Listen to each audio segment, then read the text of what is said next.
Hi, welcome to the Inner Circle. I'm Gabby. I'm Keish. I'm Sydnie. And today we have a special guest, Marissa Kuhn. Hi everyone, I am Marissa. I'm a local Denver photographer and I'm a friend of Gabby's. Yes, and we have brought her on today to talk more so about the polyamorous lifestyle because she is in a polyamorous relationship. Yes, I am. And I'm newly to the polyamorous lifestyle. Do you guys want to talk about your... Yeah, so I'm in a monogamous relationship. The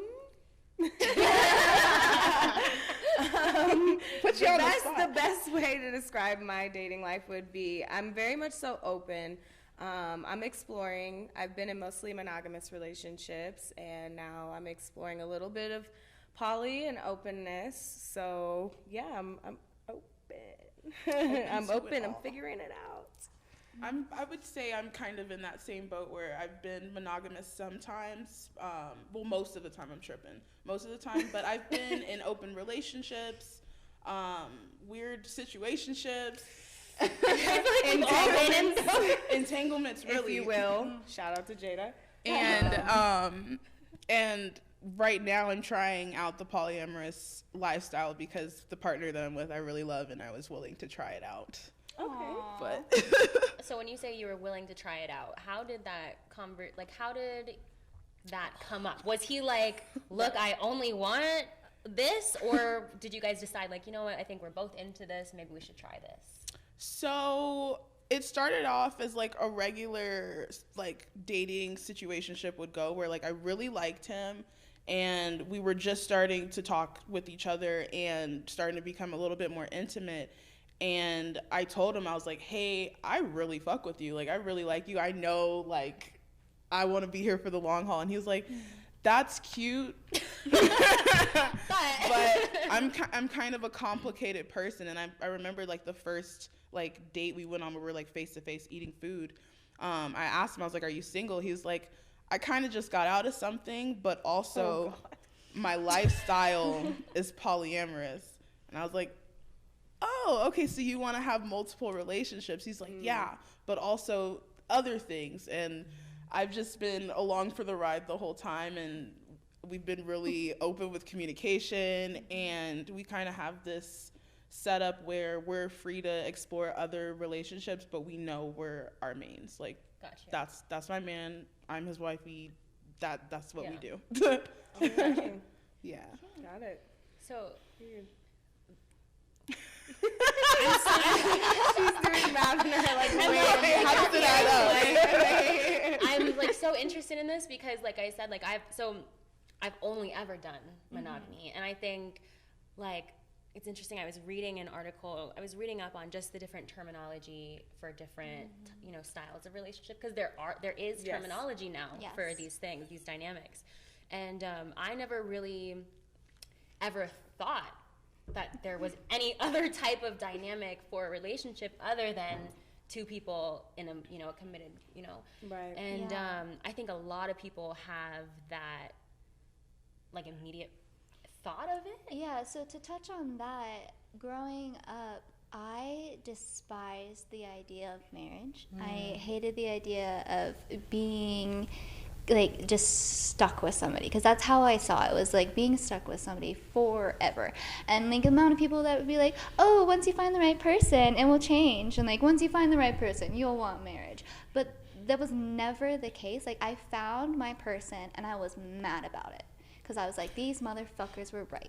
Now I want this. Like I was so mad because like it was very spiteful for me because I was like, how dare you be correct about my relationship? Very like teenage angst and all that. But they were correct in the fact that like once you find security, you want that. And I think that society's kind of default is that security is monogamy. And I think that that's where with these different branches and the different types of relationships, and now that we have the terms for what people have been doing for a very long time, but now we have the terms and it's more open and it's not this behind the doors situation, I think it's giving people a different viewpoint of maybe that's not the only default setting And if that's not, then is it the one that's right for me? Because for some people, monogamy is the right choice. Yes. And I'm not saying that it's like an outdated choice by any means, because it's a valid choice. And I think every type of relationship, as long as it's a healthy, safe relationship, it is a valid relationship. Yeah. But within that, there's a lot of figuring out, like, what is this to me and what is this to you? Yeah. And, like, there's a lot of outside society with that, where monogamy is just what is expected.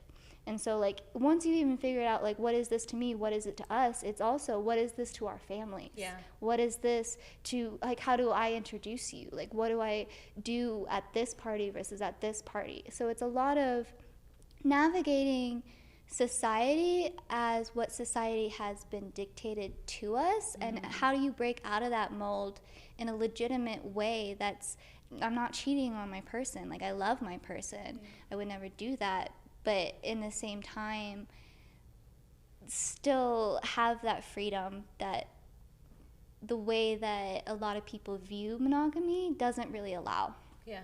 So that's kind of how I see it, is like it being a default is society's problem, really, but it's kind of becomes but it becomes our problem when we have to, like, navigate it and change it for ourselves. So I feel that as well with monogamy. I think it's very much so widespread in society, so it's the norm, it's what people see as the norm, and anything that's outside of that is, like, you know, questioned, or you have a third eye, what is going on there, you know, people don't understand it. But honestly, for relationships, period, it's not for us to understand, it's the two people, or the three or four, or, you know, however many, it's for them to understand what is and what isn't, what the boundaries are, what defines our relationship, what is our relationship, what is it? You know, it's for them. So I've always done monogamy. I've been in back-to-back monogamous relationships, and it wasn't until I was in a 4-year relationship, my longest relationship with my ex-girlfriend, and I started to realize towards the end of our relationship that I loved her deeply, very, very deeply. I didn't want to leave her, but I did have desires outside of her that I wanted to explore. And I brought that to the table, and it was a no. It was a no. But a lot of it had to do with my own dishonesty with myself, and realizing that I did have those desires, and, you know, I have cheated in relationships. If I'm being honest, I have cheated in relationships before. Do those people know about it? Yes, they do. And so it's one of those things where you look at it like, do I want monogamy? Is that what I want? Because I do want a husband. I do want a partner, a person to, you know, tie the knot with, make that commitment to. But there's always this door for me that's open, like, you know, I really love women also, and I would love to keep that door open. I don't want to have to shut that door, you know, because I'm in a relationship with, you know, a man, or, you know. So I don't know. I'm in the stages of figuring out how to draw that boundary with who I'm seeing, or who my main partner might be at this time, you know. What does that look like? Because it's always going to look different. It's all a learning process too, you know. Everything's different for everyone. I think that that's a really important note, is that everybody's different and everybody grows. Like, staying the same and not changing is weird.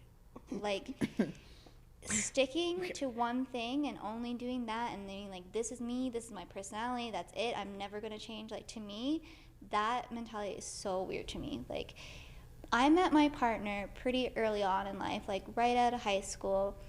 And it was one of those things where, like, we knew that we were each other's person, but, like, we had to, like, literally grieve the experiences we thought we weren't going to have anymore. Because, like, as a bisexual woman, it was really hard for me because I wasn't really open and out in high school because of religious stuff and coming from a religious family. And it's something that, like, I've told them about, but it's very much like, don't ask, don't tell, don't ever bring it up. You have a man now. That's not an issue anymore. She fixed it. She has her man, you know. So, like, I thought I was never going to have any experiences with women, ever. And that was just something that I was like, if I decide to be with someone, like this someone, it means that this door is completely closed to me. And that was something that I truly thought. Like, I didn't know that there was a different option.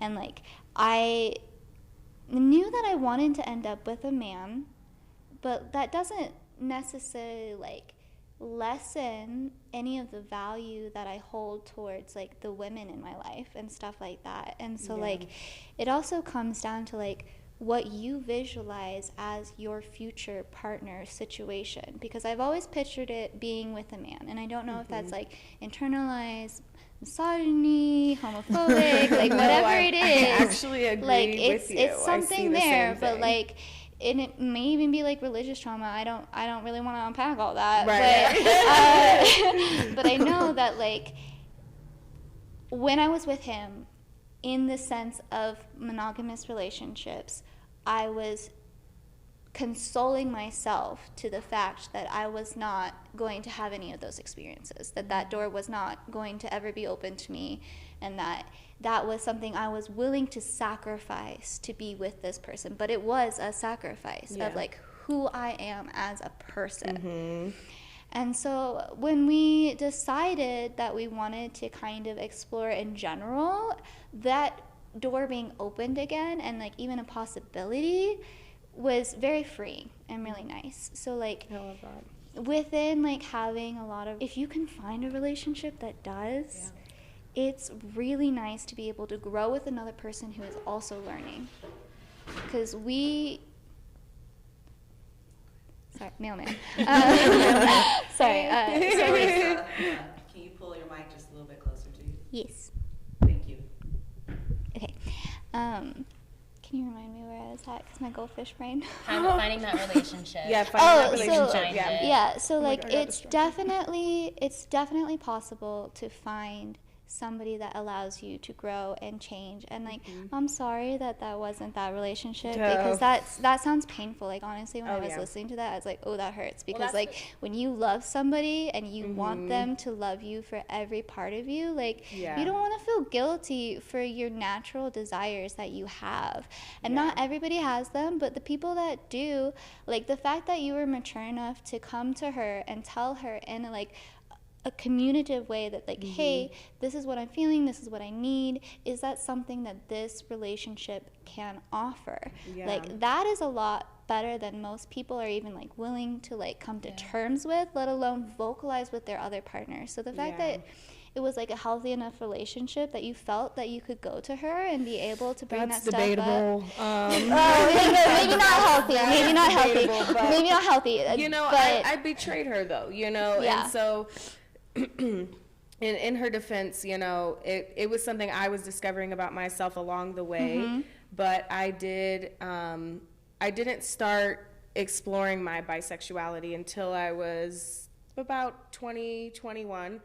And, you know, I knew those feelings were always there, but I had never explored it. And so I've only dated men until I dated her. And when we dated, you know, it was amazing. Everything was amazing at first, but then there was a time where I felt that I was having to deny a part of myself, and, you know, I didn't have to act upon that. I could have been more communicative from the beginning, but it made me discover something about myself that I didn't really necessarily know before, and it made me realize that I am a little more open to the poly lifestyle. Does that mean that I don't want monogamy? No. You know, I could see myself being monogamous, but for me personally, because I am bisexual, me personally, not all bisexual identifying people, you know, I want both, and I don't see why I can't have both. That's where I'm at in life. I am grown now. Too. Yes. I want both. I want all, really, all identifying, really. They, them, it's all under the umbrella for me. So I don't have to deny myself that anymore, even though back then I was discovering myself and denying things. Now I'm fully in myself. I can say, hey, I want it all. I don't see why not. So we're exploring all the options there are, because something's going to work. That it's definitely, exactly, that's what I was going to say. Something's going to click. Like, I think it's going to eventually line up for you. And it's really about finding that right person that, like, sees things the same way. And it's like, once you find that, you have a lot more chance to come home to somebody and also dissect, like, what you just experienced. Like, I've had really bad dates, and I've been like, I need to come home to my partner and be like, this was shitty. Like, I didn't like this. Is this really what the dating scene is like right now? Actually, like, I'm so appreciative. And there's moments where I'm like, thank you for being in my life. Thank you for, like, I like this a lot. Like, thank you for not having me to deal with that bullshit out there. So, like, for real. It's nice to, like, have something that fully accepts every part, because then you have, like, that, like, teammate, really, to, like, come home and, like, be like, that was kind of, like, fucked. Sydnie, I would love to hear your so many thoughts. Monogamous, so, like, you know, I would love to hear what you think about this. So, well, because I wanted to ask you too, because I think, like I said, I did a lot of reading before I came here, because I wanted to make sure, you know, that I know the right terms. I want to be respectful, and I want to understand too, because I know that there's a lot of people that are also wondering about how this works. I think more people than are willing to admit too. Oh, absolutely. And I think a lot like the initial thought sometimes for people is like that only men would want that type of relationship, and it's like, that is not true. No. Women have desires too, you know. And I straight up struggled with that, and, like, told my partner, I was like, babe, I don't know how this is gonna work. Like, I get women could be okay with wanting to be a part of our lifestyle, but, like, a man wanting me, if I'm a part of that lifestyle, I thought was, like, the hardest. I still am trying to, like, come to terms with it, but there's people out there. And especially in, like, Denver, like, I would not classify Denver as a place you go to find your one and only significant person that will love only you. Denver is a great place for a lot of things. I don't think it's the place for that. A lot of people will come to Denver and, like, break up. Like, I don't know what it is about Denver, but the vibe is different here, and the dating here is it's brutal, rough. If you're wondering. And that was actually something that Gabby and I were talking about. Do not come date her. Just do not. Like, if you want serious, like, life partner, only you dating, Denver's not for you. If you want to cry in your room and drink wine for 3 days, then this is the scene for you. You'll find it here, I'm sure. I'm sure you'll find it. See, Denver is weird. I'm from Florida, and I mean, don't get me wrong. I moved away from Florida when I was 19, so it's not like I really, like, went out into the scene in Florida. But I feel like Denver's different from Florida in a number of ways. But I keep hearing that common theme that, like, there's something in the water in Denver when it comes to dating. It's in the air, it's in the weed, it's in the water. Do they pass around? Do they pass around in Florida? That's what they call it now. They jump over here too. Pass around, like, hit like, a lot of the crew. Like, they date the whole crew. Oh yes. They do that. They are okay with it. They're like, I dated that homie, I dated that homie, I dated that homie. It's me. I'll date the crew. I don't care. If your homeboy is doing it better than you, then give him my number. I'm sorry. I'm not dealing with it. I'm fucked if I choose the wrong one. I'm fucked if I choose the wrong one. I always choose the wrong one. I've never chosen the right one. I repeat, I have never chosen the right friend. I've never chosen the right record. So for the record, tell your friends to holler at me. You got my number. I'm not going to say it on this podcast. That's so terrifying to me. Like, you have somebody who's best friends with the nigga, and, like, they know each other, and, like, they know okay, so that's, like, kind of queer. So that's, like, queer culture a little bit, because, like, there's not a large pool of savage. people. I would think twice. Like, I would be that's true. Also, it's just, like, I still don't care. Yeah, no, that's fair. For me, it was more like, there's not that many people. And so, like, your people know them people, and those people know those people, and, like, oh, you dated them too? Yeah, and, like, all of that. Like, that's very much, like, part of the lesbian experience of, like, and so I almost wonder if that's kind of starting to, like, leak into more, like, mainstream, like, dating experience of, like, well, it didn't work out, so we moved on, but, like, no hard feelings. Like, you know, whereas there's a possessiveness that is not as strong within certain elements of the queer community. I'm not going to say it doesn't, like, exist within the queer community, because it definitely does. But there's elements of it that are slightly different. Like, the possession is slightly different. It's more just, like, I wanted this to work out so badly. That type of obsession, and, like, less of, like, a control thing. Yeah. At least in my experience, everybody else has, like, their own. But I almost wonder if that, like, passing the friend is starting to, like, kind of, like, seep in more into, like, normal relationships. I think it's different for different crews. I've heard different. That's true. So, and different people. So for me personally, speaking on that, because I have been a part of that type of culture, like, for me, if I'm over it, if there was no deep connection, you know, it may have been very surface level, maybe it was sexual, it wasn't very, like, deep, then of course I'm gonna pass you to my friend. Try it. I love it for you. Please. You know, maybe y'all will have a connection that we didn't have, and that might work for you. I've passed a lot of guys on to my friends, you know, and did it work out? No, but did I think it would? Absolutely. That's why I said go for it, you know. But then there's some guys that it's, like, off limits, you know, and not all of my friends are like this, you know, but some of us are open enough to just be like, okay, whatever, you know, like, it's not a big deal.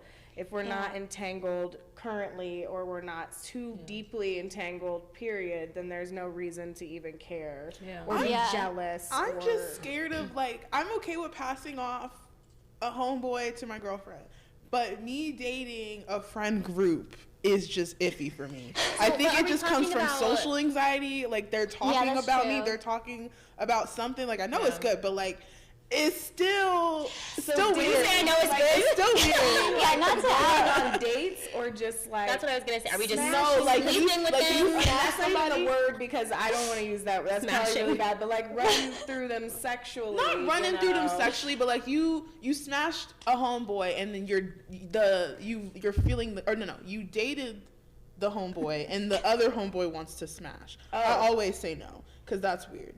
Well, I say no because I know that they're going to talk. They're going to talk. It's like a one-up thing, even if y'all aren't talking. Like, what is it for? Well, and Keish did say, too, like, if they were, like, heavily entangled. I think that is, I don't want to say it's weird, because I know people. I had a friend who her and this guy, they dated for a long time. Eventually, they broke up. It didn't work out. It wasn't a great relationship at all. It was very unhealthy. Well, her and his friend ended up getting really close, really hitting it off, got together, but have a great relationship. Yeah. You know? But it was a really big issue, because they were all in the same friend group. They knew each other for years. Oh, and it's like, were y'all doing this before? There was a lot of tension. And so, you know, that's another thing, too, because it's like, on the one hand, that sounds really weird, but it's also like, you know, they had such a toxic situation, and then her and the friend got together, and they have such a beautiful dynamic. And had they been so focused on the do they all hang out together now? No, they I was gonna say. I was like, how did they get over that situation? Sister wives. I've literally had a friend upset about a guy that I used to, like, sleep with and mess with, and, you know, I thought it was just, like, a very interesting moment. I was not jealous. I was not upset, but I thought it was really funny, because I'm like, here's this guy that we literally have talked about passing around like he's no big deal. And then a part of you is, like, still kind of upset because he's treating it like it's not a big deal, and you kind of want it to be a big deal, and it's like, it's a weird dynamic sometimes, but it personally does not bother me. I really don't care. There's not one of my exes that you could sleep with or talk to that I would be like, fuck you. Yeah. I really just don't care. Yeah. Wait, can we all say that? Yeah. Wait, say it again. Like, is there an ex that's like, there's that an ex you're that's like off don't limit off because limits. he is toxic as fuck, and I would never that's subject different. another Got lots of person. those. I don't know if I would recommend some of my exes, So but like, I would like straight up, if I knew any person that he was with, I would call her and be like, "This is the shit I went through. Like, just a heads up. That's like, I know you might not believe me right now, but in case it ever registers or clicks and you need this, like, that's the type of person that like." Yeah, so there's people that are like off limits. But like off limits on like an emotional attachment on thing. Emotional attachment level. Well, we were a little bit talking about this where like with me, I don't like it when he gets with people from before. Okay. Yeah. So I'm like against boundaries. that as well. Let's boundaries so because it's a lot of, and I think that even comes down to like your friend groups and like passing around people. Like it comes down to talking about what your boundaries are and which those apply to, because I don't think the boundaries are the same for every person. And as long as everybody's on the same page, then there's not even that opportunity for miscommunication to occur. But on the lines of boundaries, for monogamy, because you guys were monogamous. Yeah, so we were monogamous at first. We met out of high school. We're monogamous for about like 3 or 4 years. We took a little bit of a break, and then we got back together, figured some stuff out, and then like when we were really figuring stuff out, that's when we were like, this is why this did not work. Like there was obviously like outside other things that played a part too. It's beautiful that you guys could communicate about like, hey, this didn't work, this did work, can we keep this? The work that I personally did to get like to a point where I could communicate, and I'm also really proud of the work that he did, that he could receive that communication in a way that it wasn't like a critique on himself. It was a critique on like, how do we fix this, how do we become better, not like this is wrong, you're wrong. Like that's such like, a huge point. Yeah, it's like that me saying that this is a problem or an issue isn't necessarily me saying that you suck or people expressing their boundaries are people trying to keep you in their life. Because it's the disrespect of boundaries over and over and over that drive us to push people away and be like, you're not worth it because you obviously don't think I'm worth it. So like if boundaries and communication are already set up beforehand, oh my gosh, it makes it so much better. I want to know, I'm very interested in what your boundaries look like. Like, what is your poly? So my poly, I honestly, you probably know more of the terms than I do. Like as you're speaking about all the things you've researched, I'm like, man, I need to. I'm really bad at explaining that because that's that is my biggest fear, is like disrespecting others. Yeah, and I think that as long as you come from a genuinely good place, and like you're not disrespectful, that's the main thing. Is like it doesn't matter if the words aren't right. It's like the respect versus disrespect, because like in a different language you can tell if somebody's being disrespectful to you. It's the intent. It's the intent behind the word. So like as long as you're like genuinely caring and not like, oh my god, these whores, I can't like you're just asking people questions. out here sleeping around when I only have my one perfect person. Like there's toxicity within monogamy too. And the fact that you have and so the fact that you are like open to discussing it in a way that's just curious about getting more information, I think is a really healthy first step.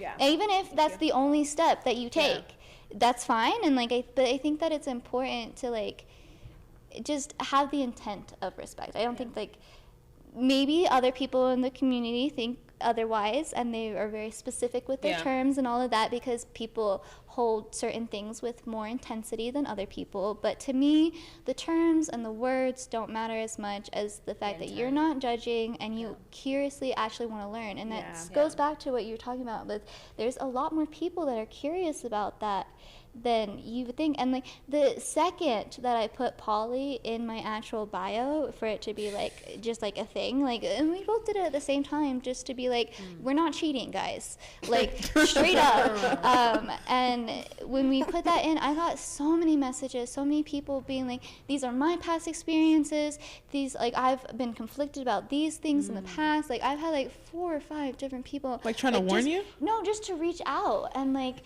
Probably like have not, questions. Oh, wow, okay. They don't know anybody that does this. Right. And like I come from like a smaller area. Like I'm not like downtown Denver or anything. So like it's not as like big where I am, where it's not like even an option really. Like a lot of more people even fascinated. And so like even like on like Tinder and things like that, like this is the first thing, and this is what I was about like forever ago I was going to talk on, that it's the first thing I tell people when I meet them, if that's a possibility within the relationship. Obviously I meet people through different means like work or other things, and then like along the line it comes up. But if I'm meeting somebody with the intent of like this is happening in this way, I am so like, this is me, this is what you get, this is it. If you don't like it, that's fine, but like this is it. Like this is what comes with this. And like a lot of the first dates is me explaining for hours and hours. Yeah, like a lot of it. It's repetitive because it's the same talking points, but at the same time, like they have the right to know like what they're getting into and stuff like that. And so like I always try and be very forward. And my partner isn't the same way.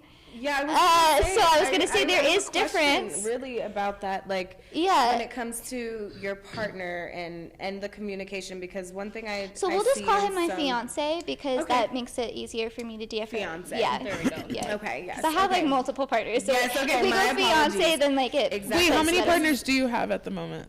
I have including my fiance 3, and then I have like a person, couple.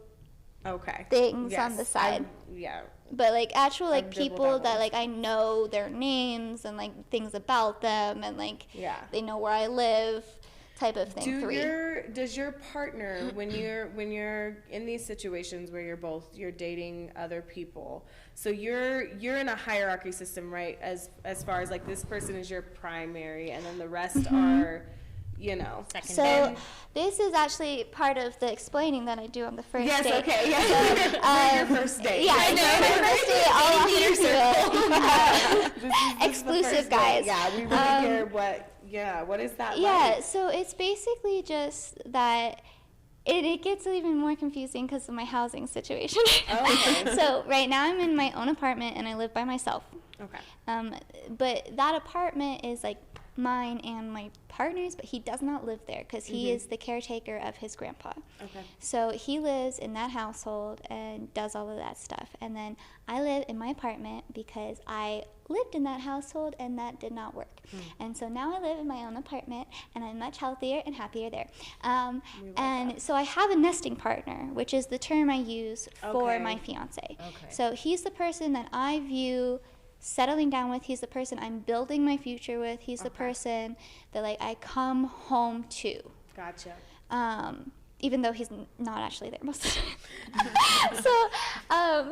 So that's where it gets like a little confusing, where I'm like, no, I have a nesting partner, he's my person, and then they'll be like, so do you want to meet at my place? And I'm like, no, you can come over, like it's my place. Like, so it gets a little muddled in there. But I have a nesting partner, he's my fiance, and I was the one that proposed to him. So I was the one that chose him in my life as that role.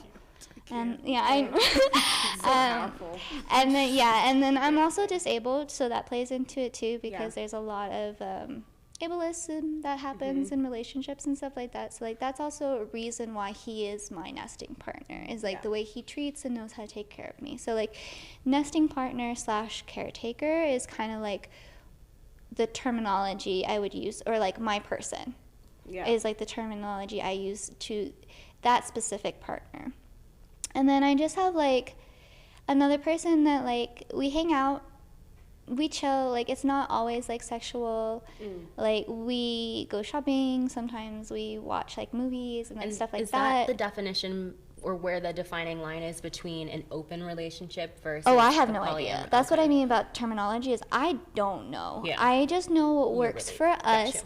And the reason I use polyamory is because the nesting term, I originally heard it within the parameters of polyamory, and I was like, "Ooh, that's us. That's me." And it's multiple partners and Yeah. like invested And- relationships. Open Yeah. relationships Yes. means you're gonna be with your Yeah. partner, and you Yeah. guys are kind of having outside relationships, but it's only sexual or not what's the word for Like it? emotionally Yeah, no connected. emotional. Yeah, and to be Yeah. honest with you, I think most poly situations are open relationships. They have to be somewhat open in order Yeah. for that to kind of even play a factor Yeah. in that, Yeah. you know. They have to be Like you can't have poly willingness. without open, but you can Yeah. have open without poly. Yes, Exactly. exactly. Yep. I agree because it doesn't have to be. I think at least from what I've gathered, and I don't want to offend anyone, but polyamory is building multiple connections, like of love, giving love to multiple people, and not like holding that in. So monogamy is like, oh, this is the love of my life. This one person, It's I'm just gonna us two, love yeah. them till the end of time. It's this Anytime one I person. have And love, I give it polyamory to is them. like, I love you, I love you, I Yeah. love you. And sometimes it doesn't have to be romantic or sexual. It can Yeah. be a platonic thing as well. I've also learning. really felt my platonic friendships really strongly.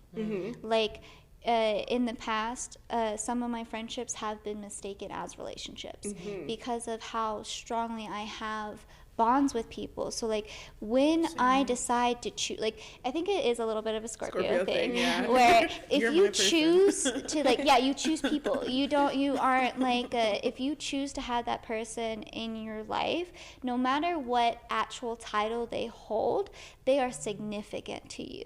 Yeah. And then I think within like polyamory, that just gives you a little bit of more classification of like where they fall. And I know that there's also like relationship anarchy, which is like no titles at all, Right. except for platonic versus not platonic. And even Right. within that community, there's a little bit of a discord between Yes. what is our community. Right.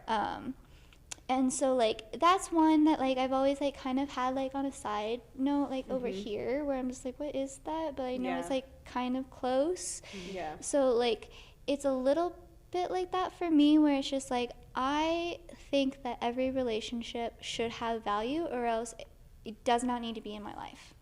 I see that. That's how my partner feels as well. Like it was hard for me to come to terms with like he's said to me, he's like, I'm not gonna close myself off emotionally to people. I was Yeah. like, what the fuck is that supposed to be? Like Yeah. I thought you loved me. He's like, I still do love you, and that love is not gonna go anywhere. And I had like the biggest fear that like my form of love that I was getting was gonna be given to anybody taken else. away. Like Yeah. and That's he me. built up to that. So I've like literally lost sight So of on the all of other that. so on the flip side of that same coin is the vulnerability. So like being like not closing yourself off to emotion is like the exact same of being willing to accept emotion.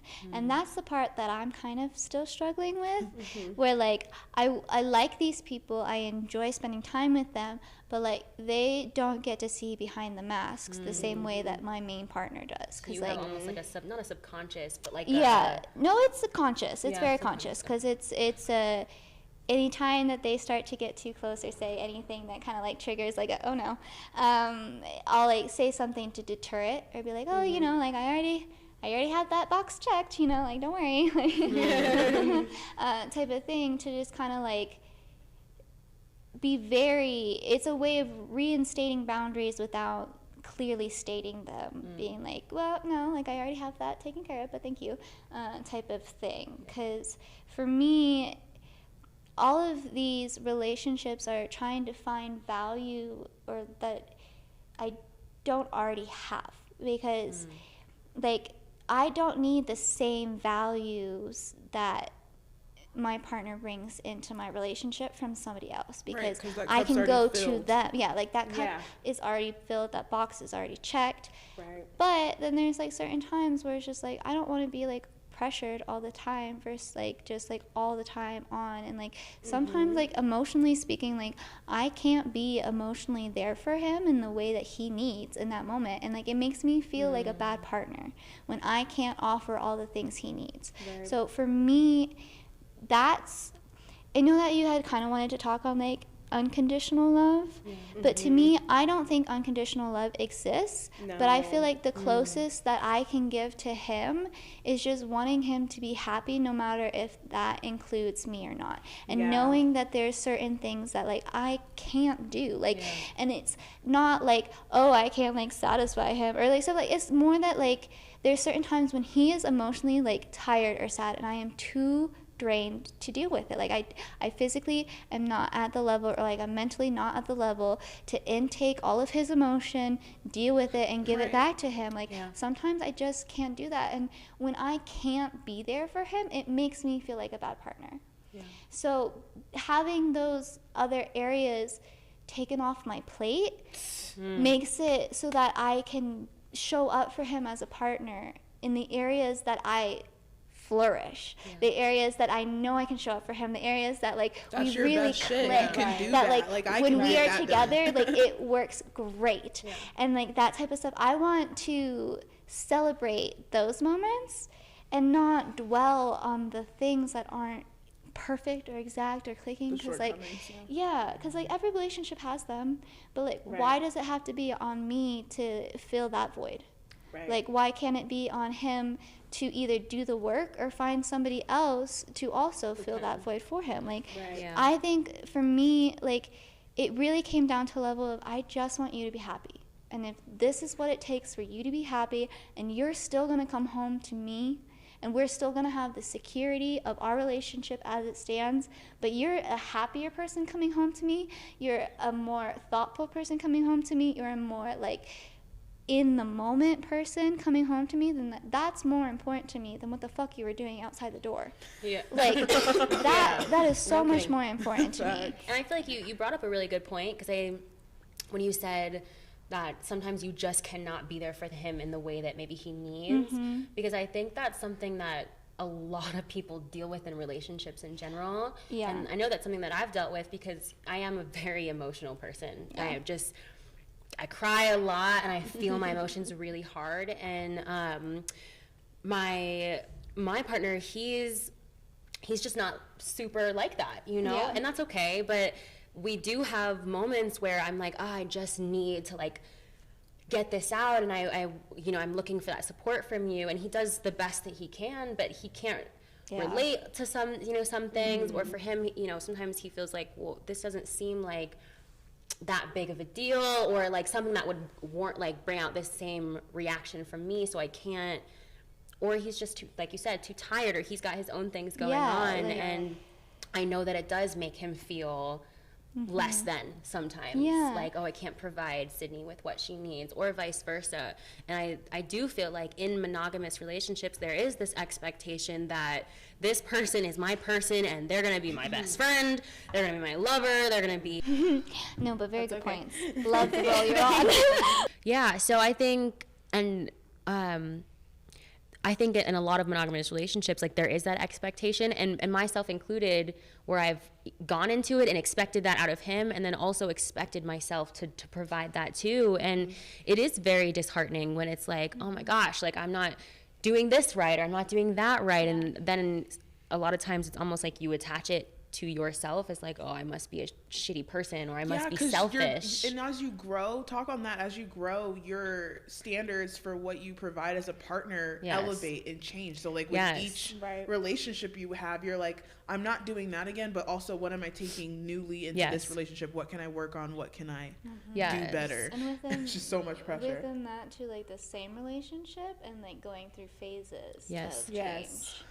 Cause and that's, I think the cool thing about, or something that interests me about polyamory is I think there's almost an expectation of like, look, things are going to change, dynamics are going to change, different people are going to come in and out, you know, and there's like an innate acceptance of it, where in monogamy sometimes it feels like there's this expectation that it's always going to be like this, and that's not realistic, because like you said, I'm going to change as a person as I grow, you're going to change, our relationship's going to change. You know, what happens when we have kids, what happens when we move, or when a family member dies, like we're going to see each other in a lot of different spaces, and to expect that your partner is always going to be the same is unrealistic. Can I say something? Yes, please. I just remember something. So when I first started talking to my partner, and I had no idea of this polyamory business, I was in La La Land. I was like, I'm gonna marry this man. I was watching a documentary.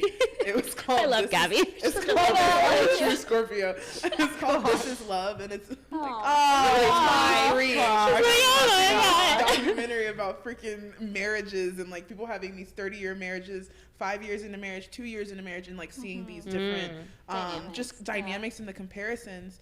And I just found it so beautiful that a lot of the people that were married for like 30 years plus, they accepted like maybe 5 years in after their first big fight, they're like, look, we're not going to be the same, but it's beautiful that we're changing together. And like we've leaned on each other in certain situations where it's gotten tough, and it's made us step up to that caliber. And one of the most toxic traits that I used to hold was precedent. What does I that have mean? to set a precedent. Because if I don't set the precedent now, it will always be this way forever. And that was one of the most what does that mean? toxic But yes. traits that Nip it in I the bud when you personally first see it. had to get rid of. Because the idea of, if I let this behavior happen now, it will always happen, was a mentality that I just had, because it was just like, if I let somebody treat me like this is how it's always going to be forever. And like I had like a very stagnant point of view about it. And like the second that I was like, but I just have to talk to them. Like, I just have to reiterate the terms. Like, nothing is as absolute as, like, you think it is when you're, like, a little kid. Like, or, like, not a little kid, but, like, a teenage, like, youth. When you still have that, like, twinkle in your eye. It seems so finite. And so, like, set in stone, like, if I don't get this right this time, then I screwed up the whole relationship. Or if I don't do this one exact thing the way that he likes, this one way, then, like, that's going to create friction. And, like, you start trying to, like, minimize friction and minimize things, and it gets to a point where, like, you're minimize talking to your person. You're trying to stop a fight. You're walking on eggshells constantly, to the point where you're not even talking to the person who is the only person that, like, you really can talk about, like, the things that would affect your relationship. Because you can bitch to your friends or your sisters or whatever, like, to the day's end, but that's not going to change the relationship. The only thing that changes the relationship is the conversation had and the intent put forth. And so, like, it really comes down to, like, giving the room of growing, but also, like, having the awareness, because some people just really, like, they like you for you, they like you for that, and if, God forbid, there's a new person that brings a different perspective into your life, because you're not that exact version that they have in their head of you. And when that happens, it creates not only, like, a prison in their mind of what you are, but it limits, like, how you can act around them. It limits how you can show up 100%. And so, like, being polyamory has forced us to communicate to a level that we never had to do within within monogamy. Like, monogamy never required us to communicate in the same way that polyamory has. Like, polyamory, we check in constantly. If there's something that bothers me, like, I bring it up right away. Like, I'm like, hey, this made me feel weird. Like, it's not like this system that's, like, perfect and, like, it's like, oh yes, we're better than the monogamous people because we have elevated to a point where we don't need that. Like, no, it's really not. It's a different point of view that still has its own struggles, still has its own things that you need to work through as a couple, as a partner, as a unit. And then it's more just taking that growth and being able to apply it elsewhere in your life too, and not have it as limiting. And so, like, for me, when those being everything to one person is so limiting. And so that's where it comes down to, like, doing all the things and all of these things. Like, it limits your joy and it limits how you interact with people, not only your actual partner, but like just like the people in your life, like your family, a lot of things. So it comes to just the communication level in any relationship is kind of what we were talking about, is like if you can't communicate, you don't have the emotional maturity to be in a relationship, polyamory or monogamous, because if you do that in polyamory, like is it really polyamory if you can't communicate and do all that stuff? And then like if you do that in monogamy, then at that point you're not being faithful to your partner, and like within different levels of cheating, like you hit one of them, so there's just an openness with yourself that you have to do some like shadow work and some like back work to be able to be like, hey, this is what I actually need. And I want this from you in a way that isn't saying that you're not enough for me, but just knowing that like you're everything I want in this category, but like I don't love how you handle things in this category, and that like we can thrive better over here if we deal with things over here. So it's still the exact same give and take. It's a lot. And then we get to a point where like, okay, this did work, and then we move on from there. And like that's the point of like having a long-term polyamorous relationship, where like I feel like you just figure yourself out more to like what it can be for you, and fine-tuning what your it can relationship be for y'all, for your specific situation. And that's the beauty of not being in not being in monogamy and being in a polyamorous relationship, is it gives you the opportunity to figure out things as you go along, because it doesn't have that finite, this is what it is. This is what I'm offering at the beginning of the relationship. This is what you're getting. Because when you go into a monogamous relationship, you have to like sell yourself. You have to be like, this is who I am. This is what I bring like, to the table. I already have this. Hopefully it's good enough. I don't know. Yeah, what like, you got. Like this is what I'll bring. This is what I am. This is what you will get. It gives like this, like this is. And the like, dream of what it could be as well. The illusion of. And a lot of times, even in like monogamy, that's not reality. And so if you give yourself the realistic room to grow, it doesn't matter if it's monogamous, it doesn't matter if it's polyamorous, it doesn't matter if it's open. It's you're communicating your wants and needs in a way that is not setting off your partner, like that really, it comes down to like also like some partners aren't going to be open to it. Some people, it will set them off. Some people, 100%. That will be their trigger. And, like, that's the issue. And, like, that's okay, but at least you, like, got to the point where you realized that. And you got to what you needed. Yeah, and that's a big...